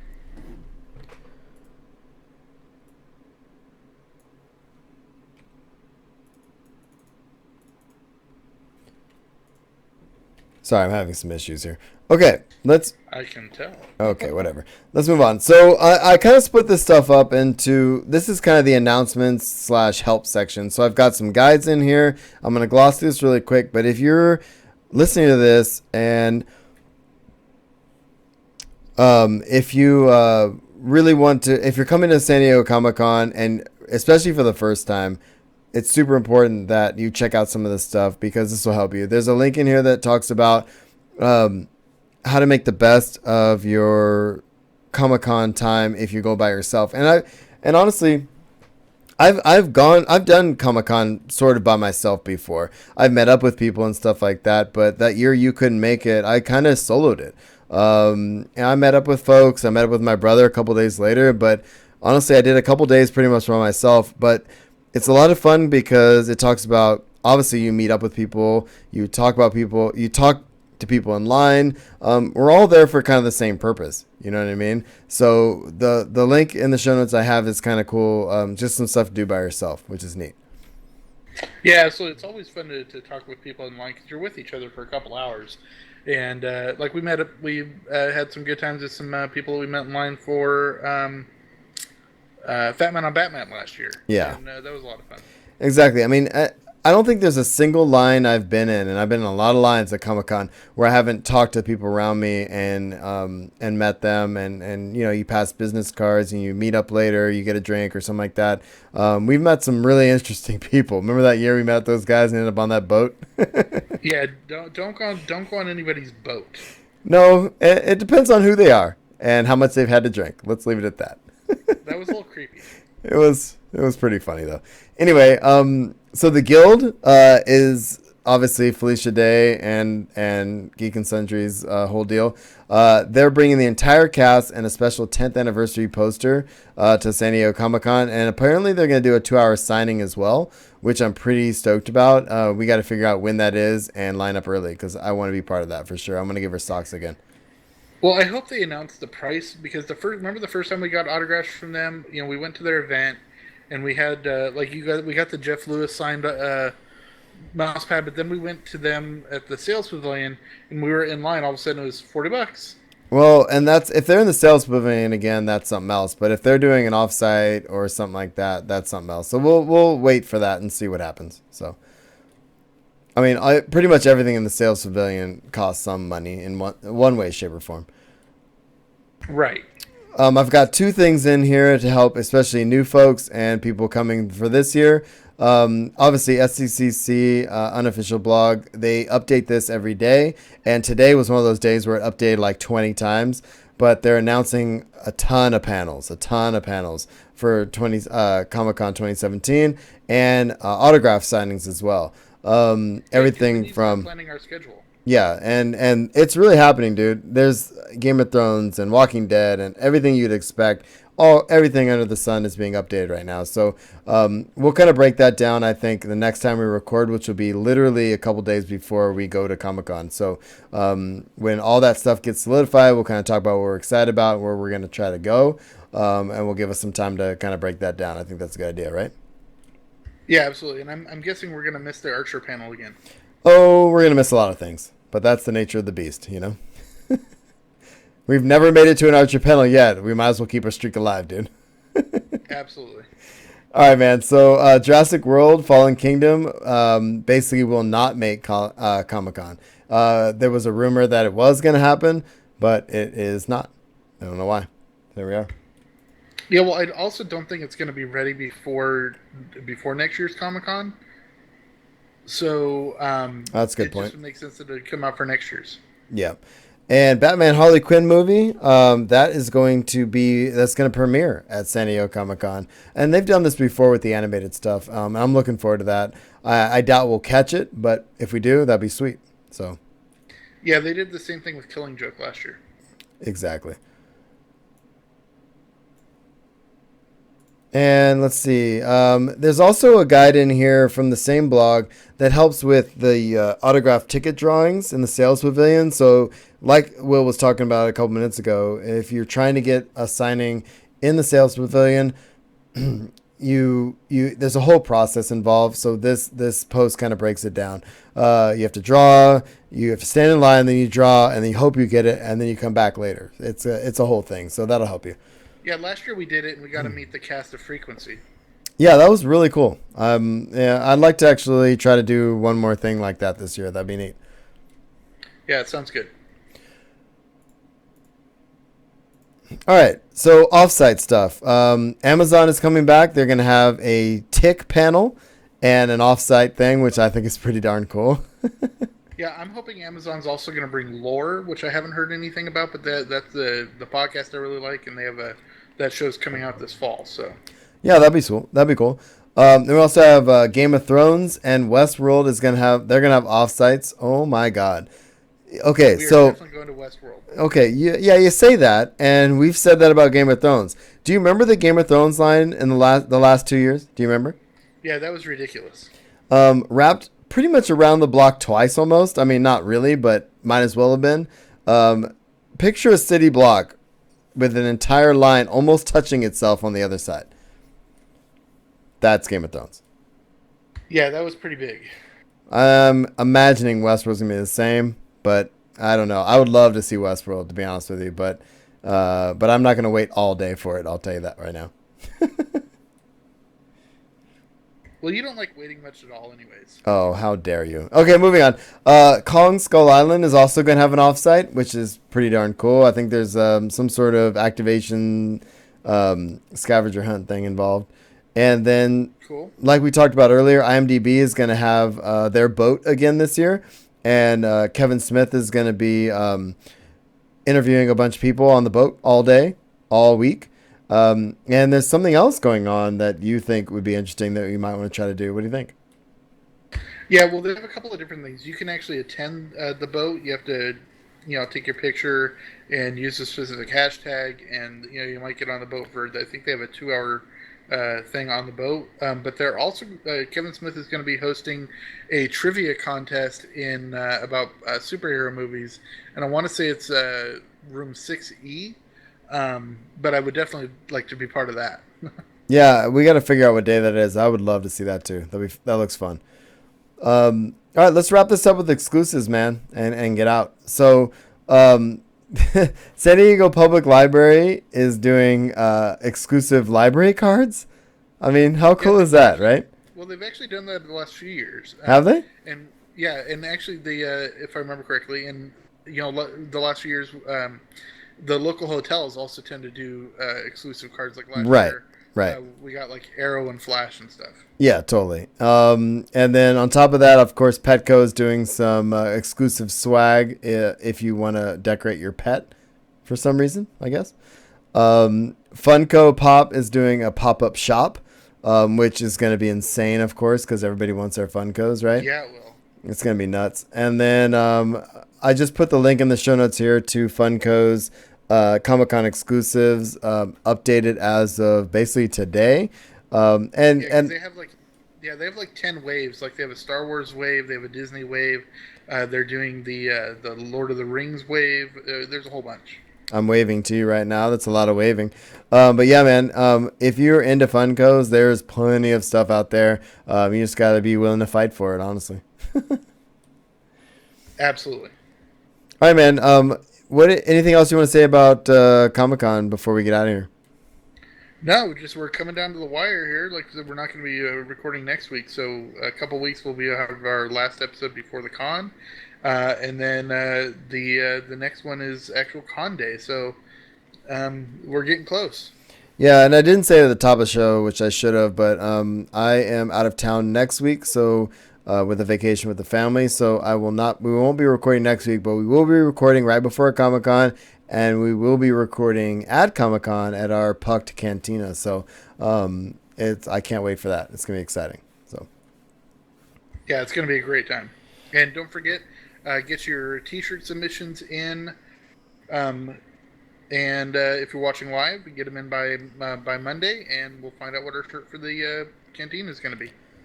Sweet. So thanks for tuning in to The Usual Podcast. If you have comments or questions, you can find us at theusualpodcast.com. Email us at theusualpodcast@gmail.com. And we're on Facebook, Google+, Pinterest, Instagram, Twitch, and YouTube. I am at Darth Pops on Twitter, and Will is at Admiral Griggs. We're on iTunes, Stitcher Radio, and Google Play.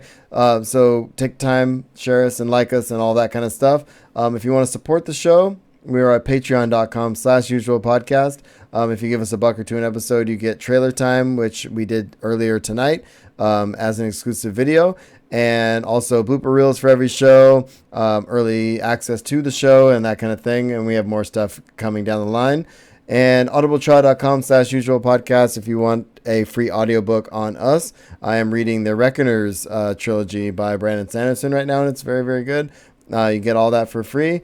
Or Thrawn, or by Timothy Zahn, or anything else that's on Audible, you get it on us. So yeah, pre-order Battle the Inferno Squad. Yeah, and then there's Inferno Squad. All right, man. Anything else? Just make sure everyone has a fun. All right, have fun. We'll see you all next week. Peace. I don't know where to stop any of this at this point. I have too many things going on. I didn't even do my other backup, to be honest with you. So hopefully this works out. Anyway, I'm stopping Audacity first. Yeah, I'll stop that right now.